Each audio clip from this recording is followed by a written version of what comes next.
Today we have one of the top featherweights of all time, also involved in arguably one of the greatest fights of all time with his epic showdown, bomb, blast out war with Prince Naseem Hamed at the Madison Square Garden.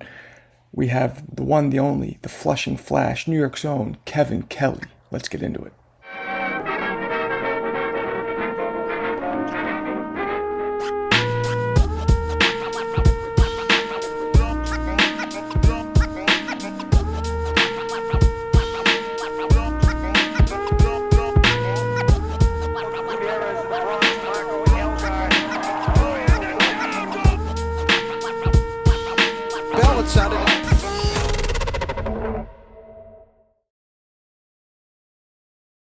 Damn. Hey man, how you doing?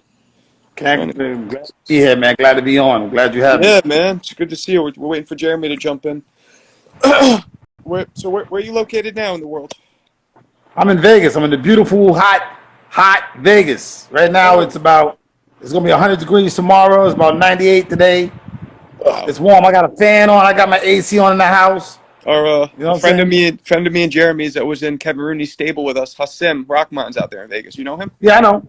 Yeah, Yeah. I know Rockman very well. Rockman's out here. Floyd Tyson, Ernie Chavis, Leon Spinks was out here.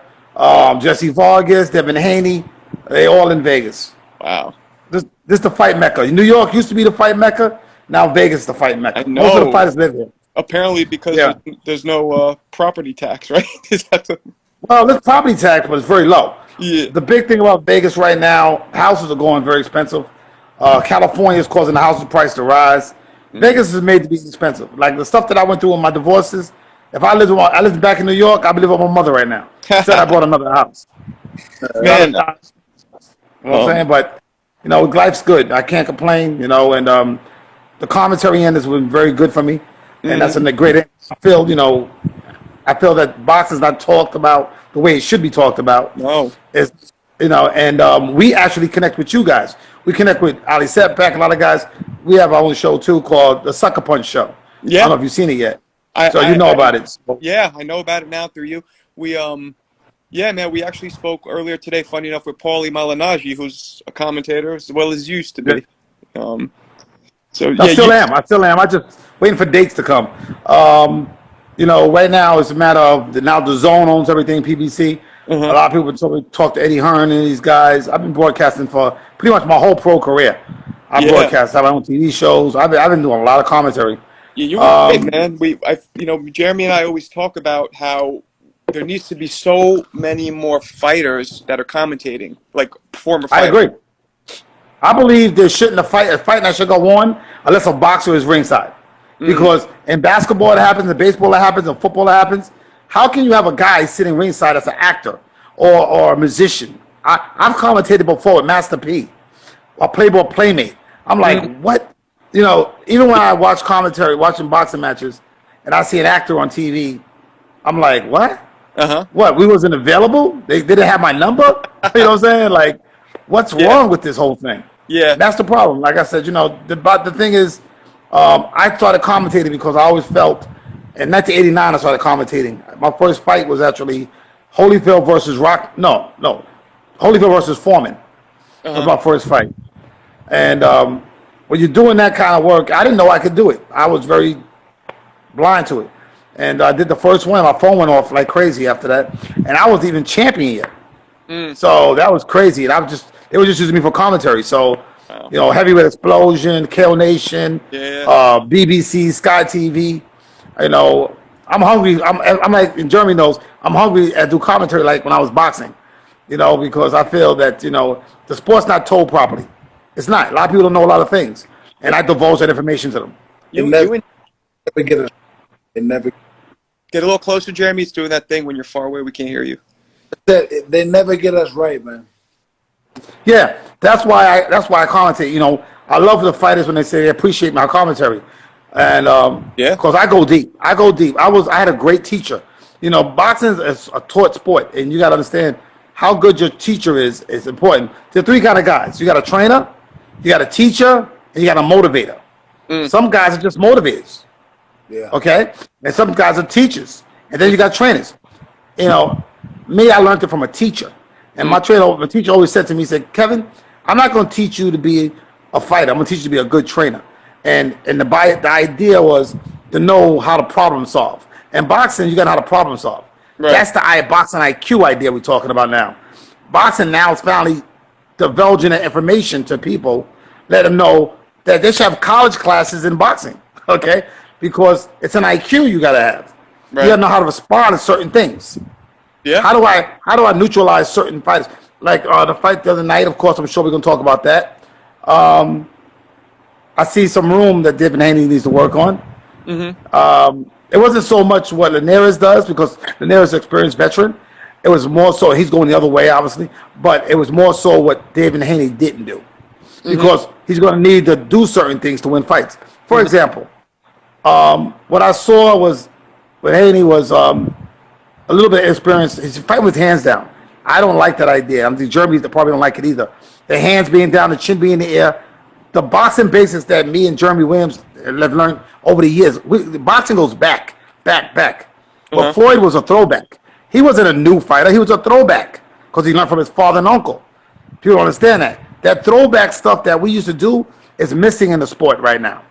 Okay? Yeah. Chin down. That's the first thing. Chin down. Jeremy, am I correct? The chin got to go down here. Drop the chin. Down, I mean, you know? so hands you down, eyes up, hands on the side. I'm sorry, I cut you off. So you started 41-0, right? First 7 years undefeated in your career? Yeah. Uh-huh. You were, in my opinion, probably the hardest, definitely one of maybe the hardest punching featherweight I've ever seen. Well, thank you. No, it's a fact, and you were, I think I had texted you this, but my father's from Flushing, so to me, I grew up. I used to train at the Flushing Meadow PAL. That's where I started. That's where you started. Yeah, I saw you there, and you would go there when you were at your prime, which was great for young guys like me. You know what I mean? Sitting camp there, like whoa. But that was a great thing about you. I think is that the knockout power that you had at your weight was just not seen really. You know what I mean? When was your knockout power something that was just that you had to learn, or was it just natural? It was natural. What happened was we had a guy in the gym. You might remember this guy. A guy named Lenny Mars. Okay, Lenny Mars was a guy in the gym that used to box, and he was one of Phil's fighters. But he was a decent fighter, but he had nice punching power for some reason. And what happened was I was in the gym. I was just doing box pretty much, and every time we went to a tournament, he would knock a guy out or he would lose a fight. And one day he was talking to me in the gym, and he told me to put my body behind it. He taught me how to twist my hips, right? And when I did that, I was like shocked. I had a wall back Phil had up in the gym, and it was like, wow! I was shocked at my power I had, and I started dropping guys. It was crazy, and I would generate more force as I got better at it, and as I learned to twist my hips more, I got more powerful. My people don't know. I'll say it now what my style is because I won't say it when I'm doing it because I don't want guys to copy my style. But I was doing something very unique. I was doing Jeet Kune Do. My trainer was a boxing sensei, and he was a boxing trainer and a sensei. So I used to train with a lot of martial artists. So my boxing style was Wing Chun, Shotokan, a lot of that stuff. Wow. That's why I switched righty-lefty. My style is very, very different. Like I said, that's what's missing today. Bring a style to the fight game that ain't been done yet, or something ain't been done. I use Bruce Lee's ideas. I used a lot of his philosophies. I was watching him today. I use a lot of his philosophies. Okay, with me, that's why when I commentate, you hear certain things, and HBO uses certain quotes that I've made. But the thing is because I'm a philosopher. Okay, and what we think about in Jeet Kune Do, it's two things going hand in hand. It's the word, and things we say, and inspirational things, and also movements. What I'm doing when I'm blocking shots on the inside, doing a scoop, I'm going like wash on, wash off. I block shots that way. I used to be able to kick and punch at the same time because I was trained to kick too. So that's how I learned my punching power. So my style is something very different. And I also switch, and I'm what you call a style stealer. I steal things from different fighters, like little pieces. I steal style. Were you for example, left-handed? Were you left-handed in your everyday life? Yes, I'm really a southpaw, but as Jeet Kune Do goes, I also can fight righty too. And most of my knockouts actually were right-handed. People don't know that. But that's why I commentate, because the commentators never picked up on that. How could you not pick up on that? To me, you know what I'm saying? I switch. I switch when I throw a left hand. It's called the Kelly switch. It's in a book, matter of fact. And I explained it to a college professor. He wrote a book on it. And it's a switch. I stole it from Hagler because I felt this way. Hagler switched, but somehow I felt that switch was useless because he switched righty, but I felt I could throw a punch on it. And Jeremy knows that they tell you when you switching like that, you can get knocked off balance, all that stuff. Yeah, right, Jeremy? Yes. So when I saw it and I seen Hagler do it, I said to myself, I can add to that. I believe I could add something new. And I added a punch. So if you watch the Gainer fight, when I fought Gainer with the one eye closed, that was the Kelly switch. I knocked out a guy on. I knocked a lot of guys. Most of my guys. Matter of fact, one of my knockdowns with the Prince was the same thing, but he survived it. And I was shocked because nobody ever survived that switch. And then basically, I'm not trying to hit you with the left hand, which I knock everybody out with. I'm trying to hit you with the right hand. So nobody ever survived the left hand except for the Prince. Wow. You know, so you're going to bring up that Prince fight. So I was at that fight, by the way. Congratulations. So I tell people that weren't there, they don't realize that half the audience somehow was Brits. You remember that? So yeah, it all came out. And the other half was us. So every time Prince went down, we'd rise. And then when you would go down, they would rise. It was like this fucking... That's good. It was fun. It was crazy. That, to me, next to Castillo and Corrales won, that, to me, is probably the best fight I've ever seen, you and Prince. I'm glad. You know, I told... You know, Jeremy agreed this one. I got 72 pro fights. I only hear about 3 of them. It's amazing. And I told people, and Jimmy Ferrello told me a long time ago, he was actually Judy Jones' trainer, he said, there's no such thing as great fighters. Only such thing as great fights. Who is Ali without Frazier, Foreman, and Norton? Who is Sugar Ray without Duran, Hagler, and Arns? So it's so true. Not knowing that Prince would be an icon. To me, you know, it's like I said, my 3 fights are me and Dorsey, which was the first one, me and Gainer, and me and Prince. Those are my 3. Those are my 3 all day. Nobody ever seen the Coyle Vargas fight when I won the title. Louis Espinoza won my 2nd world title. I got all these great fights that I like, but but it doesn't matter what I like about the public. And the public loves the Prince fight, they love the Gainer fight, and they love the Dorsey fight. And I think, like I said, you know, in boxing today, I'm watching the IQ of these guys. There's a lot missing to me. A lot missing. Jeremy, judge me if I'm wrong. These guys today fight with their chin in the air. I love Floyd, but at the end of the day, all these guys are copying that same style. And they don't understand. That's designed for him. I don't see no originality now these days. You know the only one I do see original is Bud Crawford and Errol Spence. Those 2 guys are original. I can actually say that. Bud is a switcher. He switches, does a lot of new things. And that's why people don't understand. You know, I think that boxing IQ today is missing something that we had years ago. I could say that there are only certain really teachers, a certain number of teachers teaching boxing. Then everybody is the mitt man, and they're doing all that shit, but they're not teaching these guys how to fight. They teach them how to look good, but not fight. Exactly. That flashy. Exactly. You know, I wanted to ask you before we jumped off it. You were talking about those. Did Prince hit harder than Morales or Barrero? Out of those 3, who had the most pop in your opinion? I always say Prince really hit hard at me. That's why I got up for everything. Went right back at him. Not to me. He had enough to knock me down, but it was more off balance. You ever notice? I never got hit with a shot and I was wobbly and falling down. I was more off balance than I was anything else. He caught me with good shots.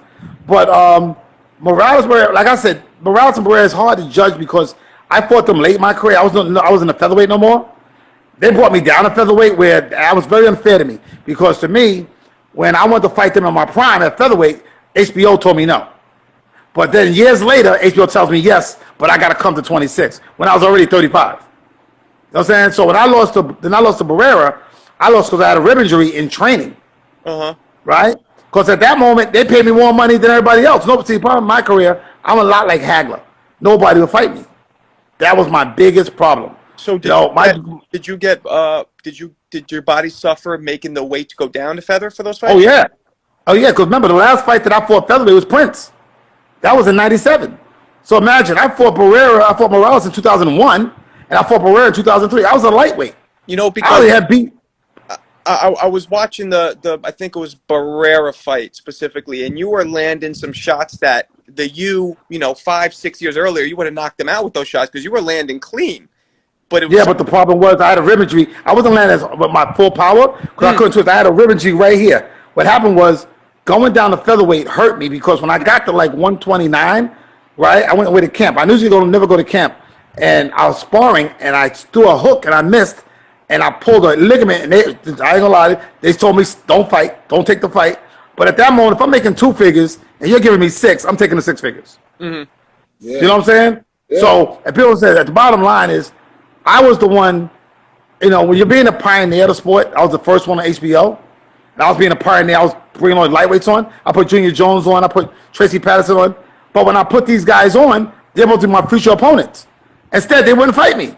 So I wasn't trying to really fight these guys, but I even put Gotti on. I put Gotti on HBO too. I'm the one that put him on HBO.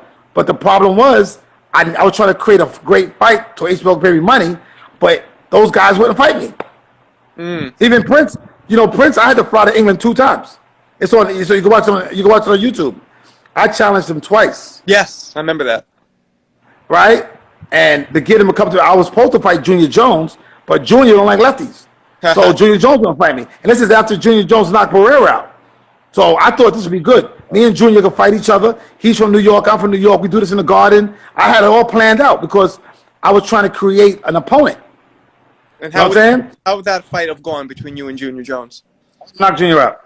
Oh, I know that. shit. He don't like lefty. Junior knows that. Junior sparred me one time as an amateur and never said that. He told he never sparred me again. He never sparred me again. I offered Junior money. Junior can't fight lefties. Wow. There's 2 guys I know that can't fight lefties, and I will knock them both out. Junior Jones and Tom Boom Boom Johnson. That's why they didn't fight me. Boom, boom. I remember him. Yeah, that's who Prince beat to get his title. Yeah. But he didn't fight me. He wouldn't fight me though. And I was his mandatory. And I was his mandatory. Wow. He had to fight me. And Don King said, "Oh no. Like I said, Tom Johnson, I knocked him out. I actually trained with him at Gleason's gym in New York City. And a guy named, remember, you know him, Jeremy, David Toledo. Remember him? Yeah. Beat the mess out of Tom Johnson. He's a southpaw. So I said, oh my God. And then this is funnier. When we were coming up, me and Tom, before we won the titles, Tom Johnson fought a guy, his first loss was a guy named Harold Warren. Okay, remember him? Yeah. Harold Warren beat Tom Johnson. And then he beat Tony Green, who was undefeated, 21-0. And I was his 3rd fight. He said, I'm going to beat my 3rd undefeated fighter. And I beat him. And I beat Harold Warren, who's actually, Harold Warren, which is Frank Warren's brother. Right? And I beat him. I knew he couldn't fight southpaws. I knew that. Right? So it was no surprise to me. So, of course, Jeremy knows if we got an advantage, I'm going to use it. Hell yeah. I'm going to use it. Right? And I knew I could beat Junior, and I knew I could beat Tom before we even got in the ring. But that's why they would never fight me. And by putting Junior on HBO, I thought he would fight me, but he told me to my face, Kevin, you ask him, call him. He say, I would never fight you because I don't like lefties. I hate them. I can't stand you guys. I think that's all he hates us. I think Junior's watching right now, as a matter of fact. So, Junior, that's true. No, for a fact. But like I said, I couldn't get him in the ring. And I offered Junior money to get in the ring. HBO told me to give me some money. Junior's a good fighter, but he had a great right hand. But I knew he couldn't fight lefties. And Tom Johnson, too. So, even Tracy. Who, in your career, what fight did you want the most that you never got? Tom Johnson. Why? Why him? Tom, because he was a featherweight, I was a featherweight. And to me, he was champ, I think, before me. He won the IBF title. And, with Junior, it was a money thing in New York City. I think me and Junior fought 3 times and made all this money and retired. Which was just us being friends and fighting each other. Tom Johnson, because he commentated me one time. I fought Vito Ramos. He was a commentator. And he was talking all this trash on the air that he could beat me and all this other stuff, but he wouldn't fight me. So I wanted to pull that card. I wanted to say, okay, you got that mouth on your ringside. Let's see what you do in the ring. I knocked Vito Ramos out. Vito Ramos was like 29-1, right? I knocked him out in the 2nd round. And no, it was a bad knockout too. And Tom was still talking. I told Tom, hey, get in the ring. But I knew he wasn't going to fight me. But he only fought the Prince because he got a lot of money. Do you think if you fought the Prince, I don't know, 3 to 5 years earlier, it would have been a different outcome? I don't know. The Prince fight, I was surprised. The Prince fight surprised me more than people know. I was shocked people came out to that fight.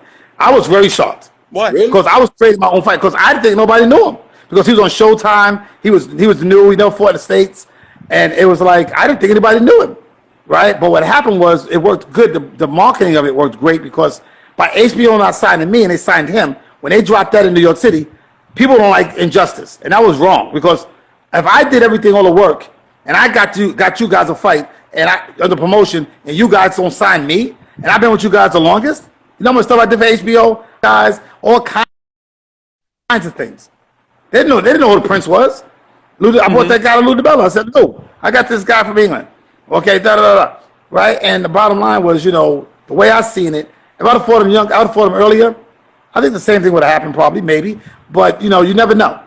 But the thing is, if I'd have been patient, Barrero found the pattern that I was doing. My trainer wanted me to knock him out, like Jeremy knows.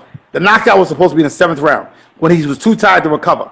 The one thing about the Prince, when you hit him, he's so flexible, he arches his back. So when you hit him, he absorbs the punch. That's what makes him amazing. That's what makes him amazing. But because that punch that I hit him with, he shouldn't have survived it. But he knew how to absorb a punch. But the thing was, with me, I took it for granted when he was on the rope that he was going to throw left hand. I didn't think he was going to throw the left hand. I thought he was, because I knew I had him scared. He told me. He said, we talk from time to time, me and him. I talked to him in England, stuff like that. And we talk about the fight. And he said he didn't know where he was for 3 rounds. Wow. You know what I'm saying? He didn't know. But like they're doing all of these legends fights. I think a fight, I don't know if you got, but you and him, I think people would watch it now. They do it now. We'd watch it now. I know. I've been training. I got that strike back system. I got to show it to you in the garage. I got the strike back system. And, the thing is, I've been training. I live in Vegas, of course, and I have gyms out here. And what do you that's the only fight that I would come back and do. I would come back and do the fights. Matter of fact, they offered me a lot of money to fight him, a few $1 million to fight him in Dubai. And he turned it down. Prince. Oh, he turned it down? He said, and listen, the rematch didn't happen because of me. It happened because of him. He wouldn't get back in the ring. We were set up. We were scheduled for a rematch. He had a rematch clause, and he didn't want to make it effective. He said to me, to my face, he said, Kevin, I love you. You're my dude. He said, but listen, I don't mind fighting you, but I don't want to get knocked out. He said, they'll fight Barrero before he fight me. But the thing is, you know why? We know what it is? It's a matter of styles. Me and him have a very similar style. I'm just cleaner with mine. I switch, I do angles and stuff like that, but I do it clean. He's a little sloppy with it. You know what I'm saying? He's a little sloppy, a little unorthodox. You know what I'm saying? But other than that, that's why I knew how to beat him, because I was like, he's just trying to fight like me. So here's the strike back system. Here, take a look at the strike back. So if you fought, that's dope. What you're looking at now is the beginning of a new era. Everything I do got to be different. Jeremy knows me. I got stuff that's different. On the bottom, you see the kicking pads. That's for a martial artist to do kicks. These are legs right here for checking shots. What's that thing called? Yeah, watch this. Watch this. Oh, shit. Try to hit me. I did the boxing expo. It's designed to hit you back. It's called the strike back system. We got the bubble bee. We got the metal man. This is the bubble bee right here, because we got the bee on the chest. Whoa. Saying it's very quick, so if you guys use your hands. So Jeremy, one day when I catch you at the convention, I'll teach you how to hit it. So when you go here, sit, pop, pop, sit, pop, sit, pop, pop. So let me ask you before I forget about the Prince thing. If you fought him again, what would you do different to take him out? Well, I promised him I wouldn't knock him out last time. I told him to take the fight, I wouldn't knock him out. I promised him that. But if we did the exhibition, I would I wouldn't be as erratic, be as careless as I was in that fight. That was the only fight I got emotional with. And in boxing, you can't get emotional. Jeremy knows. Emotions will get you beat. So the thing with him was, I let all the media and all the press stuff that was going on, because I was tired. People don't understand. I didn't get a title shot until I was 36-0. You know what I'm saying? With me, my career was a lot like Marvin Hagler's. And it's so frustrating when you're #1 contender by everybody and the champions won't fight you. And nobody's making them fight me. And I couldn't understand it. I'm like, I was about to quit boxing because this is ridiculous. And even when I was champion, I would give guys shots and they would turn it down. I'm like, how can you turn down a title fight? Right? So, It's crazy. It was crazy to me. It was insane. You know, my mother, you know, told me, Kevin, just be the best at what you do. And I became the best in the world at what I did, and nobody would fight me. It was the craziest thing. And I had to get an opponent. I got the Prince to fight me, you know, and I fought Pete Talaferro, stopped him. So the thing with me was, I guess I'm lefty. I got it. I'm lefty. I can punch. I was quick. I'm fast.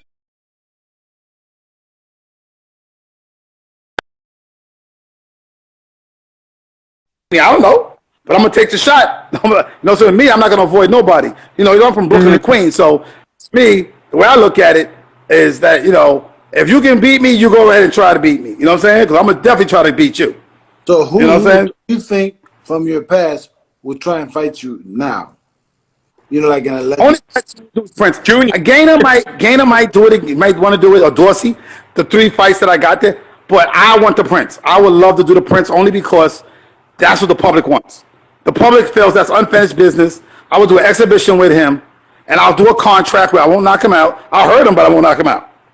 You know what I'm saying? I don't think he wants to fight, unfortunately. He's big. He's 200 pounds. Like what are you weighing now? You look pretty good shape. I'm 180. 180. But I still have the same clothes on. I'm not like a big guy. I'm still the same size. I wear the same clothes. I'm a 34 waist. You know, I was a 32 when I was boxing. Well, So I gained like what 40 pounds. But I trained. I'm back in training. I lost weight. I caught the coronavirus, so I lost like 15 pounds. I caught that for a minute.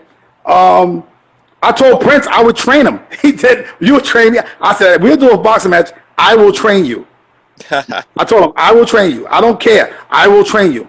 Right? But the thing is, like I said, you know, that's the only thing that makes sense. I think me and Dorsey talk from time to time. I just started talking to Gainer again. Gainer disappeared, changed his number, and I caught him on Instagram. Other than that, I'm also on the board of the Hall of Fame in Nevada too. So I got a lot of champions on my phone. Yeah, so I got inducted to the Hall of Fame here in Nevada, in New York City. Did Rochester. Now only one I got, 3 I got is I want to do California, Florida, and international. Then I'm done. What weight you think you can get down to? Like, what would be comfortable for you now? I think 160. Being honest, 160 with myself. 160. You know what I'm saying? I feel comfortable. I lose like 20 pounds on my frame. 160 up. I think, you know, I'm still fast. You see me hit the machine. My speed don't go nowhere. My reaction time is still the same. And I studied this stuff. I wanted to know the problems that they kept saying about boxing, that your reflexes go. It's not true. Jeremy even says, I'm going to tell you what happens, Jeremy. Your reflexes don't go anywhere. I commentated Sugar Shane Mosley's last fight, right? It was right on CBS. I did the last fight Sugar Shane fought. He fought David Aviston. Remember that guy? Yeah. And he was the world champion. And I commentated it, and I was ringside, and I called it on the air. I figured it out. It ain't out. We get punchy. It's none of that. What happens is, as you box, what happens is you learn information. As you get better and better and better, and you get to a point where you're not boxing guys, you're teaching them. Right, Jeremy? You're boxing a guy in the gym with you, and he's in a ring with you, and you're boxing him, and you're looking at him, and you're watching him rather than reacting to him. So when you're young, you're nervous. So you got the nervous energy. So when a guy flinches, you hit him. So over years, time, as we get good, as we get better and better, we start picking our punches. That's not a good thing for us to do, because our punch output goes less. We're not as busy as we used to be. See, I come from an era with Pat Nappy and Rollo Sanders and Riddick Bowe and Roy Jones Jr. To me, that's the last great squad ever. And anybody can want to compete against a squad, that's the greatest squad of all time. I even go against 76. They tell me Sugar Ray, I'm going to tell you Roy Jones Jr. You're going to say Michael Spinks, Leon Spinks? I'm going to say Ray Mercer, Riddick Bowe. So the thing is this. More champions to me were produced in that 88 squad that didn't go to Olympics. Okay? Look at Vince Phillips, right? Look at him. Charles Murray. Look at him. Eddie Cook. I mean, the list is Al Cole. It's crazy list. And I believe in my mind of minds that the powers that be, the stuff that we learned up there in Colorado Springs, is not taught today. It's not. It's the craziest thing. Like, what happened? You know what I'm saying? Jeremy knows what I'm talking about. It's just like, what happened? You know, these guys today, even when I train the amateurs, these guys go forward and backwards. They throw a few punches and they step back. We know for a fact you're not supposed to step back. You're supposed to step left or right. Right? These guys go forward and backwards like this. You You're watching the Haney fight. He was doing it forward and backwards. There was no sidestep.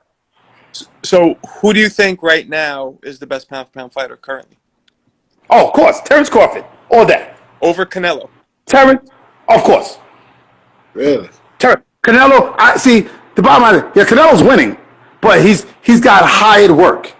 Fielding, come on, really? Are we gonna give him credit for fielding? Are we really gonna do that? Okay. And then he fought. Oh, what's the name? Okay. Oh, I got his name. I got the name in my head. The former light heavyweight champion of the world. Kovalev. Yeah, Kovalev. Right. But the bottom line is, to me, Crawford. You gotta understand. He's undisputed already. He's been undisputed already. Right. He did that. That's number one. He went up in weight. Okay. And the man went from 135 to 140, 147, and he's dominant. Okay? Canelo got the fan base. Of course, he got the fan base. But to me, Sanders, he beat Sanders. Okay. But why is he not going to the Charlos? A real fighter goes after the killers. I wanted the killers, right? When I'm boxing, I want who's ever on top. I got to get that person. So I got to get him. You think that he beat Spence if they fought? Yeah, I think Spence too little for him.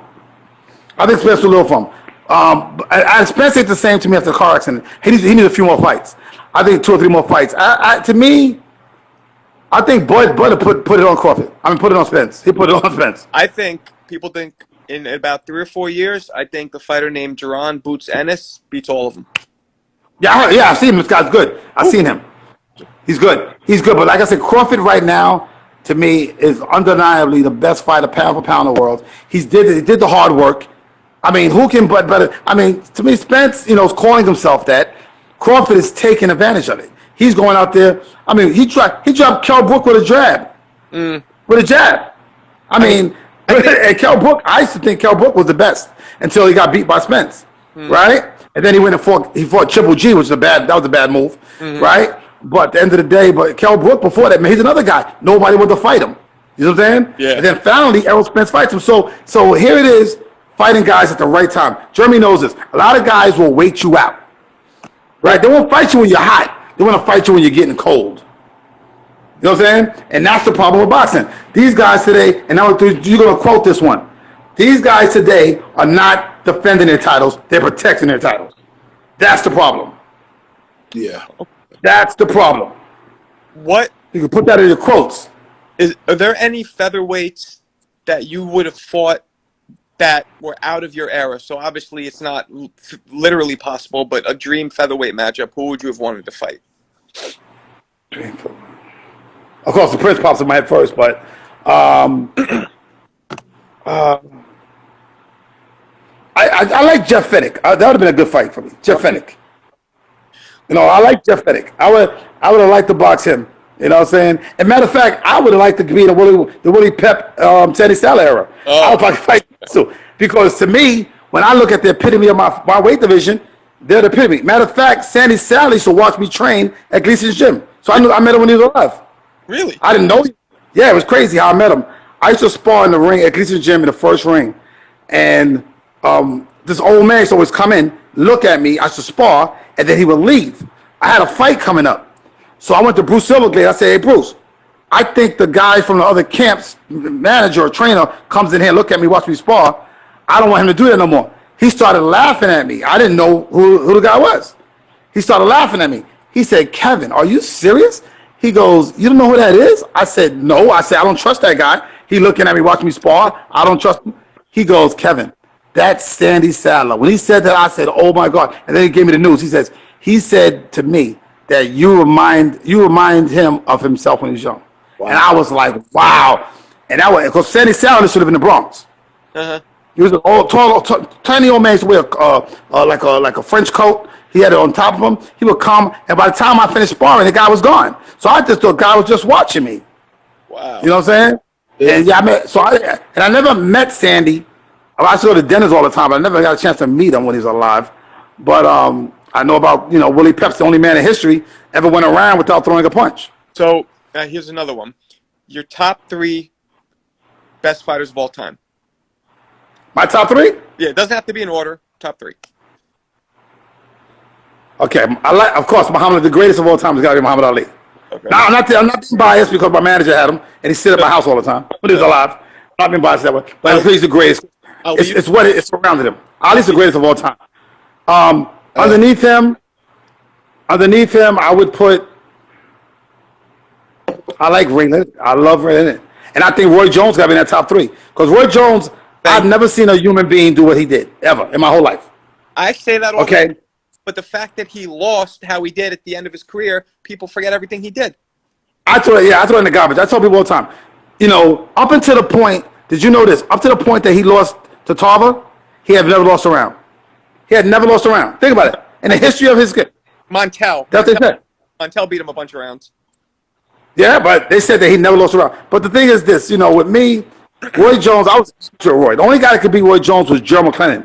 Remember him? Yeah, I do. I was there when Gerald beat him in the amateurs. Roy went to the Olympics and all that after that. But, I come from a great squad. Gerald McClellan was amazing. Frankie Lyles, we had some great, great fighters. I mean, the art is missing. Right before your year, right? That was like a couple years before you, right? That's the group. Oh. That's what? Yeah, I'm 8. He's 88. For me. Yeah. They're 88. Remember I told you they go on 4 years? Yeah, you were 92, yeah. Every 4 years they produce a new fighter. This is how boxing works.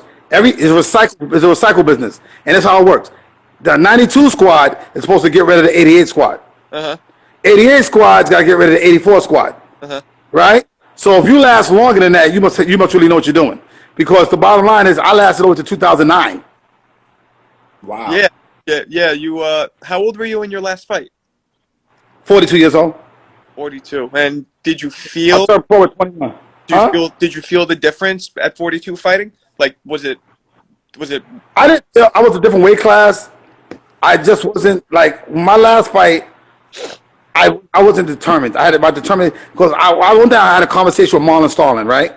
And I was up in Hall of Fame weekend. And I asked Marlon. I said, Marlon, how do you know when it's over? Because I didn't know, right? He said, and I wasn't 42 yet. I was like 36. And he goes, Kevin. He goes, one day you're gonna wake up. You ain't gonna want to do this. I said, I couldn't imagine in my brain that I wouldn't want to throw punches or box or move my head and go to the level that I go to, because to me there's two people. I'm like Beyonce. I have an alter ego.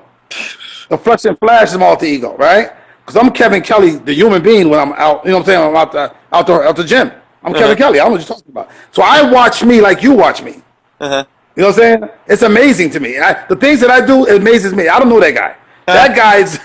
I swear to God, that guy does something. Because I can't believe I did that. You know what I'm saying? Me, like I said, I like, when you're boxing, and the things I could tell people is like amazing, because I watch me like a spectator myself. I could watch. As a matter of fact, somebody posted the Gainer fight yesterday. They had it on internet, and it was all over, Instagram. And I watched it like I was a spectator. Yeah, because I did that. That's amazing. Yeah. That's really amazing. But, You know what I'm saying? That's personalities. But what about how when you stopped? What is this guy's name? Gotti. When you stopped Gotti, how'd that make you feel? You didn't So I fight. didn't fight Gotti. I don't think you. Look at who is that right there? That's a wrong Kevin Kelly, probably. Sure. No, I didn't fight Gotti. You might be Floyd fighting Gotti. Oh, that's Goyo Vargas. That's when I fought my first world title. I fought Goyo Vargas. Oh shit! You see, he looks like him. Yeah, and Goyo Vargas fought Mayweather too. So we have that in common. He fought Mayweather, and I told Floyd when I seen him, I said, "Yo, this guy could crack. He really punches hard." And Floyd after the fight told me, "Yo, you were right. you 100% right." And Goyo Vargas was a good fight. Like I said, nobody talks about that fight. That's when I won the world title. 36-0. Did you ever spar anybody that of notoriety that was like heavy or whatever that you could tell us about a sparring story, something like Yes. Yeah, I got Buddy McGirt ready for Whitaker. Oh. I was on the amateur at the time. I was an amateur. He brought me to Jersey. I was in his training camp, right? I sparred for like a week, and it's funny because I train with a fitness trainer, right? And my fitness, I do my road work on certain days. And our buddy was like, "I'll wake you up in the morning, 5 o'clock. We're gonna do our road work." I was like, "I don't need to wake up 5 o'clock. I'm good." He said, "You're gonna give me 6 rounds?" I said, "Of course. I'll give you 10 if you want." He didn't understand because I came cutting edge. Me, Holyfield, were the guys that are fitness trainers. So when I turned professional, I had a fitness trainer. I didn't have to worry about road work. I did it with him. So I was in a new age of stuff that people didn't believe in. You know what I'm saying? That's why you see the strike back system, or stuff like that. The only machine in the world that strikes you back. I believe in what's not there. Even with the sucker punch, I believe in what's not there. And to me, like that'll, back then, Buddy McGraw, I sparred Tundi Forster. I sparred with Gotti a lot, Arturo Gotti a lot. You did. Yeah, Gotti was just like more of a punching bag for me. Gotti was in that skill. Gotti, if you box Gotti, it's a wrap. He lost to King Solomon. So he beat Tracy because I remember Tracy called me. I gave him a Lou DiBella. Lou DiBella called me one day and said, Kevin, I need somebody to lose to Tracy, a good fight, just durable, but that he can win before he fights with Zuma Nelson.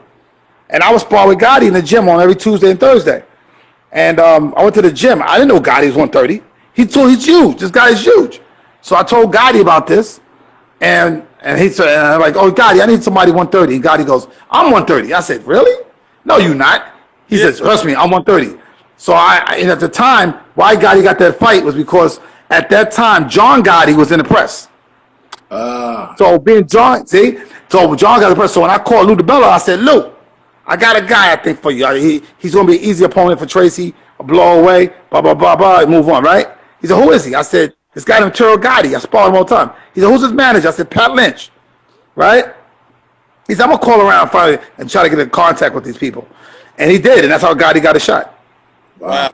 Yeah, because I felt like Gotti was way bigger. He wasn't like when you were in there. Did you feel the size difference? Well, Gotti, see the thing with Gotti changed the rules of boxing because when Gotti knocked out Joey Camacho, this is why we got all this stuff now. You got to weigh in. You got to check your weight like a week prior and all that stuff because of Gotti. Because Gotti would gain 20 pounds in 24 hours. But De La Hoya would do that too. Yeah. So, but De La Hoya never got in trouble for it. Gotti got in trouble for the commission for doing that because he gained so much weight so fast. He blows up. He's a walk around 150, 160, fight 130. And the thing is, the way he knocked out Joey Camacho was so devastating that they were like, wow, we got to do something about this weight thing. You know what I'm saying? He was just so much bigger. He knocked Joey Camacho clean out. So, that made boxing pay attention to gaining that much weight in 24 hours. That's why these belts now, if you gain more than 10 pounds, it will fine you. Why don't they do the same day weigh-in? I think that's going backwards. Why? Because you don't have enough time to hydrate. You don't have enough time to do things. It's like this. The bottom line, the reason it's the way it is now is because it wasn't working the other way. When I was amateur, we did that. Yeah. Right? And I done both. And the day of the fight is a bad idea. Because, with me, later on I got nutritionists in my life and I had nutritionists and I did it right. But when you don't know what you're doing early as an amateur and you first turn pro, you can't do that because it's going to mess you up. You know what I'm saying? I mean, you're going to eat the wrong thing sometimes. It's going to mess with your stomach. You know what I'm saying? You don't need that. You definitely don't need that. Jeremy, why don't you think the weigh-in should be the first step? This is the same day of. Because, like, everybody's cutting something. And, you need that extra 12 hours to rehydrate your body and get yourself ready back. Well, what about to the two fighters, to two established pro fighters here? What about a world where you fighters fight at more of a normal weight then and don't do that shit? Because if everybody's doing it, then nobody has the advantage. Yeah, but that's a choice to fight their weight. The weight they fight choice. They can move up. Yeah. That's on them. Because I was told that they don't do same-day weigh-ins. It's more so in case the fighter doesn't make weight, and then you don't have enough time to get a new opponent, and it just there's no time, and it fucks up the whole card and everything. It could be that too, but at the end of the day, you weigh in the day before that you can go back and hydrate. I never understood why there couldn't be a world where people just fight more their weight and not have to lose and drop, and you know what I mean? Because then everybody's on the same playing field. Yeah, but there are states that have same day. I think it was Philly. One of them states, same day weigh-in still. They still have that. Same day. I forgot where I fought, and I had to weigh in the day of the fight. But see, the thing is this. Yeah, if you want the sport to be safe, we need that implemented. Because the bottom line is this. the brain is in water. Okay, so the bottom line is to keep boxing at least somewhat safe. It's not made to be safe. Right. You know, they should abolish it. You know what I'm saying? If they want it safe, you got to get rid of it. Car racing is not safe. Football is the most dangerous sport in the world. So, but the bottom line is people like danger. So at the end of the day, let's make it as safe as possible. And having wins, me being able to make a weight at 5 o'clock, I'm gonna start. When I got a nutritionist, I ate right and I did everything right. I was fine. Okay, but the day of the fight, your brain don't got enough time to get the water inside of the cavity and all this. It's gonna be more injuries and more deaths. So I rather do it the way, because let it happen in the amateurs like that. Okay, there's less rounds, less damage can happen. In the pros, we fight in 12 rounds. We need that day before. That's a lot of work. 12 rounds. It's a lot of work, and it's a lot of sweating. And if you're already depleted and you're sweating more and more, you may damn near die. Right, and I guess doesn't cutting weight, a lot of weight before the fight, also cause the brain to lose water and also could lead to a brain injury? Yeah, but at least if we have a day before, we have time to hopefully get majority of that back. We won't get all of it, but the majority of it back. But think about if you had the day of, how many people would die? Yeah. Think. You know what I'm saying? It makes it more dangerous. So the bottom line is, with weight, I'm glad what they did. You're not allowed to gain more than 10 pounds before a fight, or you got to move up in weight. They made some provisions now. Boxing's very educated. Boxing's very educated. What's not educated as boxing now is UFC. So UFC is taking a lot of stuff from us that they like we used to be. These guys who's waterweight. I used to train GSP. I trained him before. Frank Tigg, Steve Cantwell. They function on our old techniques. Mm-hmm. Okay, I had a nutritionist when I became champion. I got a nutritionist. So I got him the best guy in the business. His name is Harold Parker. He had me, James Toney, Juan Guzman. This guy is amazing. So you should do a whole. I'm gonna do a whole episode with him on the Sucker Punch about properly eating properly. You know what I'm saying? That's something that fighters need to know. Okay, you should cut at least 3 pounds a week. That's it. Mm-hmm. That's it. No more than 3. Mm-hmm. Right? So if you count how many weeks you got before the fight, you should be on that weight.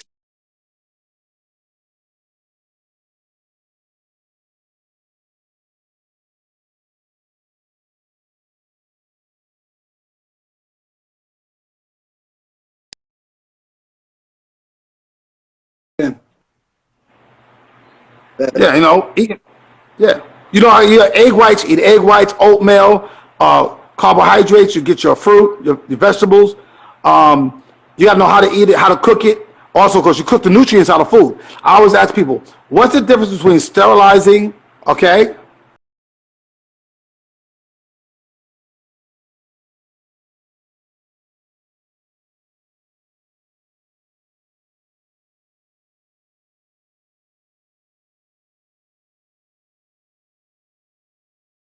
Sterilizing food and cooking. What's the difference?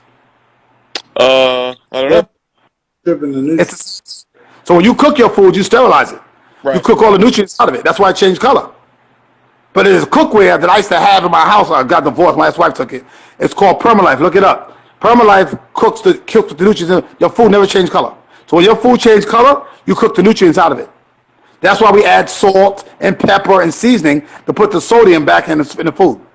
That's why you do that.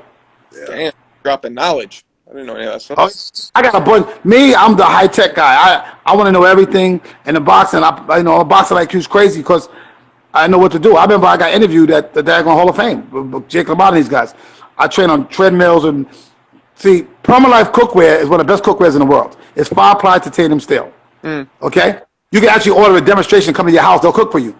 You never had food like that. Never. I promise you. You won't even. You can take a bottle of tomato sauce, pour it in the pan, put the chicken in there, and let it cook. You can walk away. You can cut vegetables up and let it cook and walk away. I'll let it come back. It's done. You're saying it doesn't cook out the nutrients that way? Nope. Because, see, what happens is, the reason you got to keep moving food on your frying pans is because there's different kind of metals there. Permalife is 100% titanium steel. 100%. So it heats up evenly. The air, you can cook, listen to this one. You can pop popcorn, put the lid on, right? Nothing in it, right? Put a bag of popcorn inside. It won't burn the paper, but it'll pop the popcorn. course, the air is the temperature too. Damn. See, the whole thing with us is the air. I mean, you got different metals. The air doesn't heat up properly, right? Just look up Permalife. Remember that I told you that, and look it up and get a demonstration. But it's very expensive. One pan, of course, you $600. I was gonna say One pan is expensive. yeah. I knew the guy that owned the company. This is what happened. Funny story. I used to live in New York. I lived in New York, and my ex-wife's mother used to hang with this lady, right? And her father was the owner of this company, but I never knew that. Mm-hmm. So I went to his house. Oh man, he wore a pen in his shirt. You know, he drove a Toyota, nothing big, right? Mm-hmm. And I was a multi-millionaire. I had no idea. And one day he comes to me as a champion. I won the title. He goes, I come back home. He goes, Kevin. He goes, you know, I own a cookware company, right? I said, you do? He goes, yeah, that's how you make money here. And he's always buying a store, a house and stuff. He had made a lot of money. And he said, I'm gonna send you a cook party. I'm gonna send this guy to your house. He's gonna make you dinner, right? And this guy comes to my house, and he made me dinner. And this cookware, and I was watching this guy do it. And I was like, this guy, did you put water in there? You know, giving advice. You do that? The guy's like, no. no. And I tasted his food. And then he made me cook with my pans. Uh-huh. You would spit your food out. You would think it's the worst tasting thing you ever had in your life. You will never, again, I promise you, touch up another pot. He can actually cook foods with no water. Like, I could take carrots, vegetables, cut them up, put them in the pan, put the lid on. Oh, and this is a funny story. When I laugh. When Ali came to my house to watch the Tyson fight, right? He was at my house watching the Tyson fight. What Tyson fight? When Tyson got out of jail, with Peter McNeely, when he got out of jail. Okay. My manager was his agent. You ever heard of Harlan Warner? No. Yes. Well, Harlan Warner was the agent for Ali. He right, and I signed with them when I left. When I couldn't get a title shot, I had signed with them. They the ones that got me my title shot, right? And they managed Ali, Jim Brown, the baseball player was him, Sandy Koufax. They had him, and when Ali came out, I had a gravy. So what happened was, I was making food, and the wife was making food, matter of fact, and we had gravy on, right? And 5-ply titanium steel, when it cools down, it reacts different. I didn't know this. So I had the lid on. You know how you have a lid on the pot? Just a regular lid, right? And it cooled off. And so I was waiting for the people to come. My father was coming over. My uncle was coming over. And I went to get the pot, and I couldn't get the lid off. And I thought somebody played a trick on me, crazy glued the lid, right? So we trying everything. 2 people, 3 people trying to, I bang it on the floor. The lid won't come off, right? Come to find out, I called him. I said, hey, I can't get the lid off. I think, what's wrong with the lid? He starts laughing at me. He goes, Kevin, turn the fire back on and heat it up. The lid will come off like butter. I turned the fire, because 5-ply titanium steel, when you heat it up and it cools down, it vacuum seals. And the lid won't come off. So you got to turn the fire back on. Wow. That's how cool this cookware is. It's the best cookware I've ever seen in my life. Well, in my life. Kevin, on that note, we gotta go. We got some other people to interview. So thank you. All right. For your information and the plenty of wealth, and we're gonna look forward to hearing you on the sidelines and fights, man. Yeah, we want to get. Yeah, definitely, man. Look it up. Like I said, I'm gonna be on that mic again. And call me anytime you want. We'll do something. We'll cover the fights. Yeah. What's going on? Absolutely. You know, you also look at the Sucker Punch. We're gonna have some stuff on there. We're about to download some stuff on there. We'll stay in touch. Do you guys interview people on Sucker Punch? Like, Yes, we got interviews on there. We did Roy Jones. We did Errol Spence. We did Crawford, Javante Davis. You know what I'm saying? We got all kinds. I think we got Hearns on there. We got all kinds of guys. Cool. Yeah, for sure. So, yeah, let's do this again. Definitely, anytime. Join me, my dude. You know what I'm saying? Anytime. We appreciate you. Thank you, sir. Peace. You got it. Talk to you later. Thanks for having me.